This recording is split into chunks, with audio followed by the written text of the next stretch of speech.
Yoshitoki Oima stands alone, wondering if his power can truly bring back the dead. He has no idea what's coming. He raises his hands, ready to use his power. He shouts, he'll bring everyone back.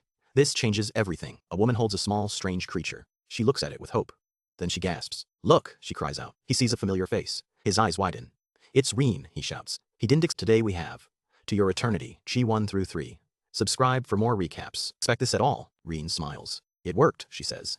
Then she points. Next, she wants to see the princess again. A group of people rush to hug him. Bon, Tonari, Chabi and Irie. They are all back. He stays calm. He looks at a woman holding a child. She looks at him with a sad face. He feels a pang of doubt. He leans close to a little girl. Perona, do you remember us? He waits for her answer, heart pounding. The girl stares at him. He looks at her, then at the woman. They all look at each other, silent. He turns to a boy. Hyro, he says. I tried making you a regular body. The boy looks shocked. He stands on a giant flower. Everyone will be like me, he declares. He believes he can fix everything. A girl looks at him, scared. Give it a try, she says. I made it so you can talk too. He nods. The girl tries to speak. She opens her mouth. Come on, he urges. She looks determined. She laughs suddenly. Ha ha, she says. He looks at her, surprised. The crowd behind him watches. She stops laughing. It's kind of, she says, looking down. He waits, hoping she will finish. He looks at his hands. He thinks about what he did. He doesn't know if he made the right choice. He falls to his knees. He looks up, scared. He didn't expect this to happen. He feels lost. He lies on the ground, eyes closed. He feels the fur of a large animal next to him. He stays still. He opens his eyes. He sees the animal's face. It looks at him with kind eyes. He doesn't move. He looks at the animal. What are you? He asks. He doesn't know what to think. He is confused. The animal speaks. It's me, don't you remember? It smiles. He looks at it stunned. The animal's face fills the panel. It looks at him with a sad smile. He doesn't know what to say. Suddenly, the animal is hit by a blast. It falls to the ground. He watches, frozen in place. He screams. No, he runs to the animal. I didn't do it right, he cries. I did it wrong. The blast spreads. He sees the destruction. He doesn't know how to stop it. He feels helpless. He stands alone in the ruins. Why? He asks. He looks at the fallen animal. I was wrong. He kneels beside the animal. What I wanted wasn't really them, he says. He cries silently. He looks up. Guy in black, he asks. He sees a figure in the distance. He doesn't know what to do. The ground cracks and explodes. He stands in the middle, surrounded by chaos. He doesn't move. Fen shouts his name. Nixon turns, shocked. Two figures appear behind him. He doesn't recognize them yet. The figures gasp. You can see us? They ask.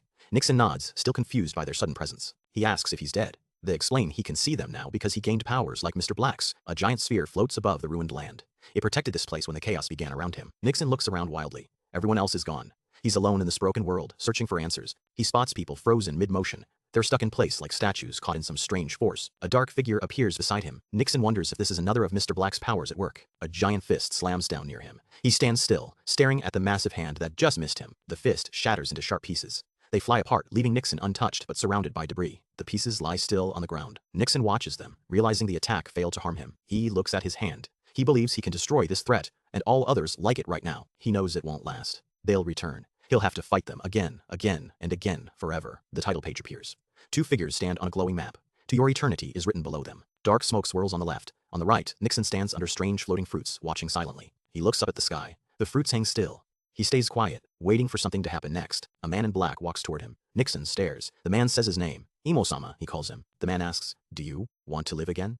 Nixon doesn't answer. He just looks at the ground. Nixon whispers, Abel. The man in black looks at him, his face calm, his eyes unreadable. The man says no. He turns away. Nixon watches him, unsure what that refusal means for him now. The man remembers a face he once made. He admits he didn't know he could feel like this until today. He says he wants to give life another shot. Behind him, two figures watch, silent and still. They stand under the floating fruits. Nixon looks up. The man in black stands beside him, saying nothing. A rope snaps above Nixon. He jumps back as it whips down, narrowly avoiding being struck. He leaps onto a giant creature. It moves under him, carrying him forward through the broken land. He holds a girl in his arms. She looks up at him, her eyes soft, her body still and quiet. He asks her what she wants to do. She says, I think I'm going to take the next step. She calls him Yuki-san. She smiles. You came to get me, didn't you? He nods, holding her close. An old man cries out, no, no. He hugs her, tears in his eyes. You did well, he says, voice shaking. She whispers, take me to a place where we can play together again. Her hand slips from his. He stands alone again. The old man holds her. She lies still, her eyes closed, her journey now over. Bubbles rise fast, each holding someone safe inside. A child floats, eyes wide, as the world spins around them. More bubbles drift upward, carrying people away. A woman reaches out, her face calm as she leaves the ground. The old man watches, hand raised. Bubbles float toward a ruined city. He knows this is the last goodbye. Ruins stretch far, smoke rising. Bubbles drift over broken roads. The world is ending, but they are not alone. He bows his head. It was an honor to know you, he says. His voice is quiet, but his heart is full. She asks, you sent everyone to a safe place, didn't you? He nods. Yes, he says. Now I finish this. She stands beside him, silent. He walks forward, leaving her behind. They both know what comes next. A giant tree looms, roots deep. He walks toward it, small but steady. This is where his story ends. A figure swings from a tree, aiming for another standing below. The target stays still, waiting. The attacker strikes hard. The target blocks, sending shockwaves through the air and ground. The impact blasts a hole in the earth. Dust and debris fly high into the empty sky. The attacker lands, breathing heavy. The ground shakes under their feet from the force. The attacker's face shows pain. They clutch their side, sweat dripping from their brow. The target speaks, voice calm.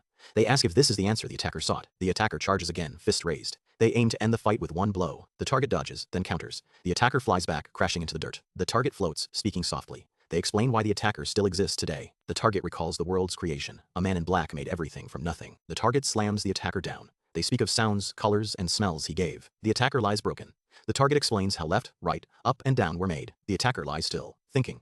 They realize living leads to wanting to die next. The target closes their eyes. They speak of ending the immortal's long, lonely life. The target holds out a dark sphere. They call it a gift for the attacker to accept. The attacker takes the sphere. They agree to settle things, refusing to leave each other. The sphere cracks open. It shatters on the ground, releasing its final power. The attacker stands alone. The target is gone, leaving only silence and empty space. The attacker looks at the broken sphere.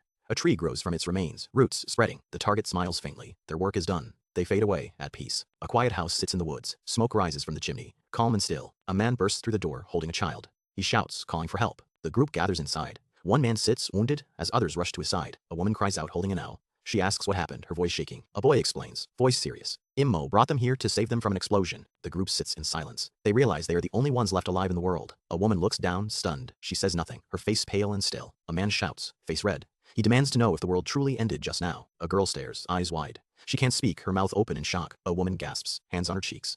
She asks where Andy is, her voice trembling. A man stands frozen, whispering, "It can't be," as others watch him from the steps. Someone yells, "Hey," and runs toward him. He gasps, eyes wide with sudden fear. He falls hard onto the grass.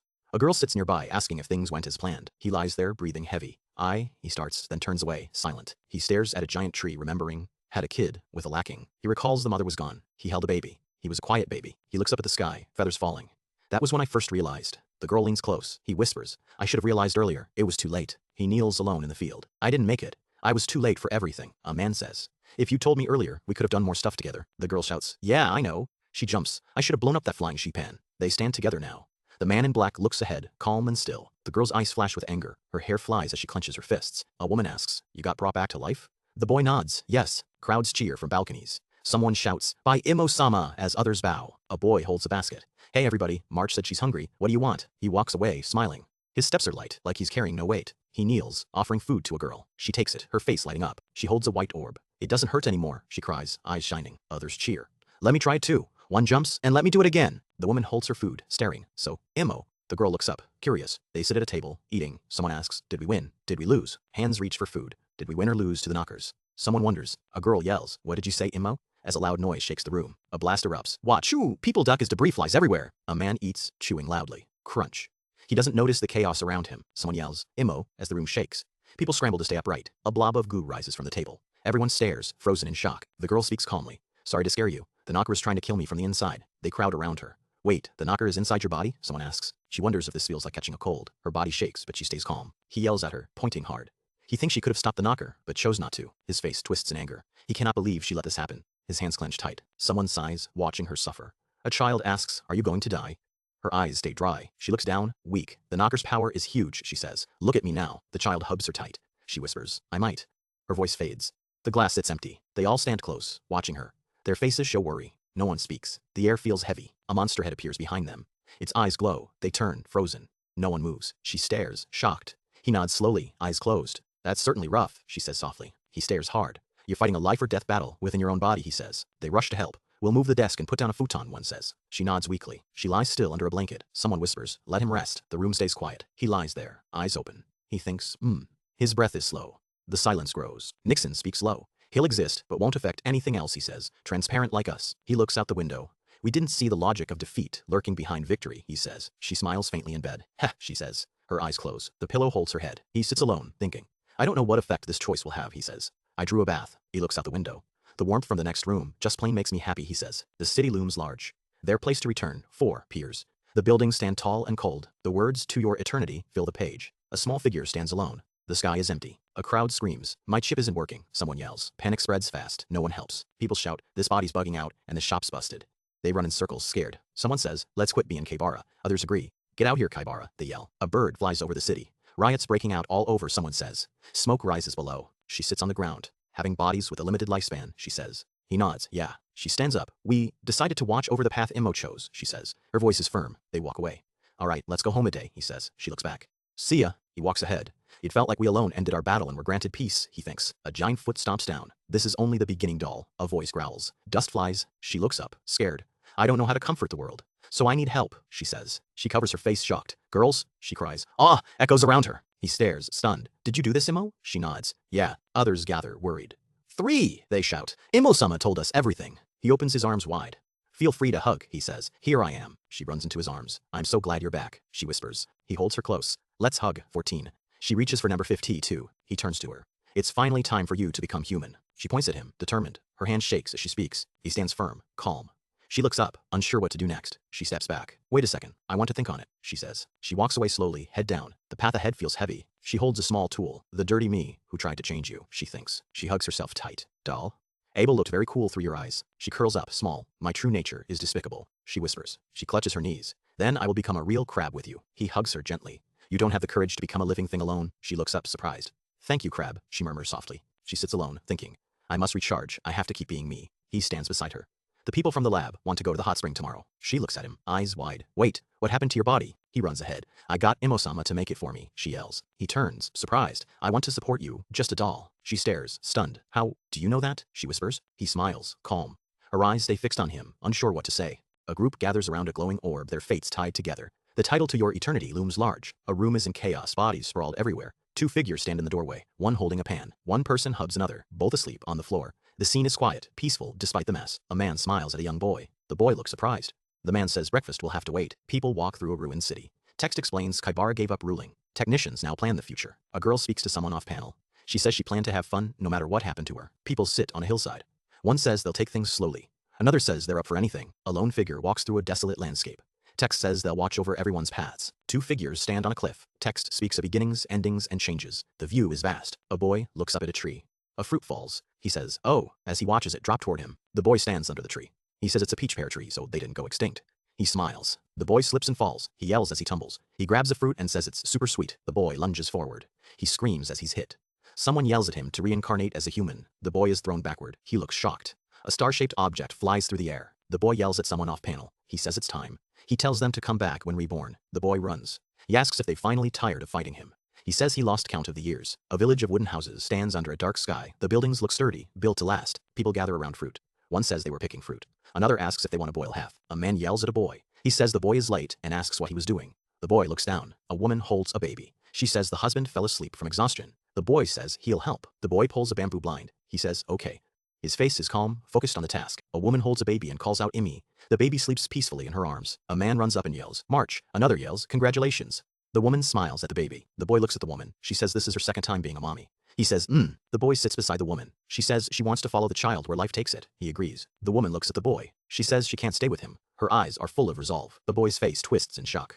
His mouth opens wide. Tears well in his eyes as he stares ahead. The boy curls up on the ground. He hugs his knees. He yells, anything but that. Huh, into the dirt. People stand in the village. One says Imo is acting weird. Another says it's because of March. A man says he's leaving too. He says it's a good opportunity. Others look at him in surprise. Maybe this is a good time for Messar, and the rest of us to think about how to end our stories. He nods. Ah yes, she looks at him, eyes wide. He understands this was good timing for March. She shouts, are you really just gonna abandon Imo? He stammers, wait a second. He says, we're done exterminate knockers. I've got no attachment to the women of this world. They say, he's too nice. He'll worry so much he can't make his own decisions. She says, he's not a kid anymore. He should choose how to live his own life now. He thinks, with us gone, he'll probably just entrust his destiny to someone else. His bare feet stand near a cross drawn in dirt. He whispers, everyone. They gather at the barn gate. He stands with his back to them, facing the group. He says, I'll be fine. So you all just do what you want. He looks up. It's my turn to grow up. He says, to be honest, it's a pain in the butt looking after you all.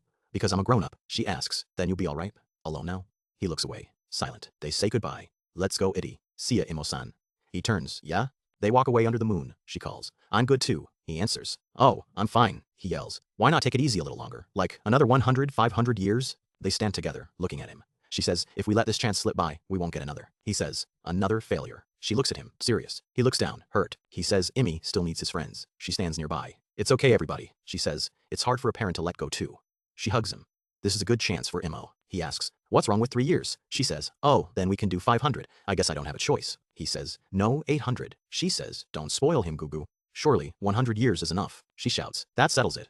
He says, "Hey," she says, "that sounds good to me." He groans, "Everyone's so hard on me." He clenches his jaw, frustrated. They all hug him. He thinks, everyone is kind. They hold him tight. They stand under the full moon. A horse and a bear watch them from afar. A small creature dips into a pot. Scrit. It drinks. Scrit. It drinks again. The bear says, "Yeesh." And they all really did run off after 300 years. He sits alone in the barn. Drawings of faces cover the walls. He holds a small doll. The barn stands alone in the snow. No one is near. It looks quiet and empty. He walks away from the barn. He looks back. Now, then. He turns and keeps walking.